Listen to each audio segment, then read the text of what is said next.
get here. In a healthy country, the fact that the Barretts adopted 2 children from this hemisphere's poorest nation, in addition to having 5 of their own, would be seen as heroic because it is heroic. On the modern left, though, it's viewed as dangerous. To a party at war with nature, motherhood is a threat.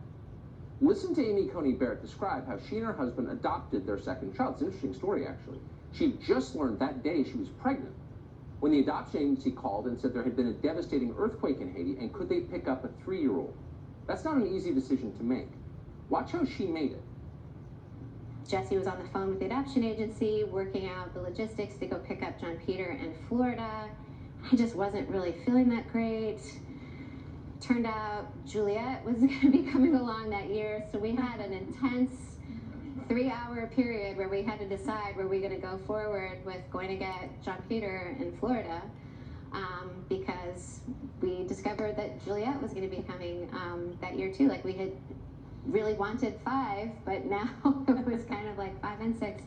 So I threw my coat on. We live very close to campus. I threw my coat on, and it was January, so those of you from South Bend or lived in South Bend know the weather. I walked up to the cemetery on campus, and I just sat down on one of the benches, and I just thought, okay, well, if life's really hard, at least it's short. But I thought, like, what greater thing can you do than raise children? Life is hard, but at least it's short. The best. But the nub of her explanation is this, and this is a quote: "What greater thing can you do than raise children?" Quick, what's the answer to that? Let's see. Get promoted to VP at an investment bank downtown? Maybe move up to a hedge fund or private equity after that? Maybe buy a bigger loft in Tribeca? Maybe go to more raves in Ibiza? Have more brunches?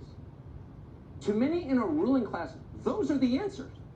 They view children as a distraction from the real point of life, which is extended narcissism until death. No wonder they're so unhappy. An entire political party guided by the distorted personal priorities of highly neurotic Vassar grads. You can see why they've got to stop Amy Coney Barrett. Here's one Connecticut senator, a man who lied for years about serving in Vietnam, telling you with a straight face that Amy Coney Barrett is illegitimate.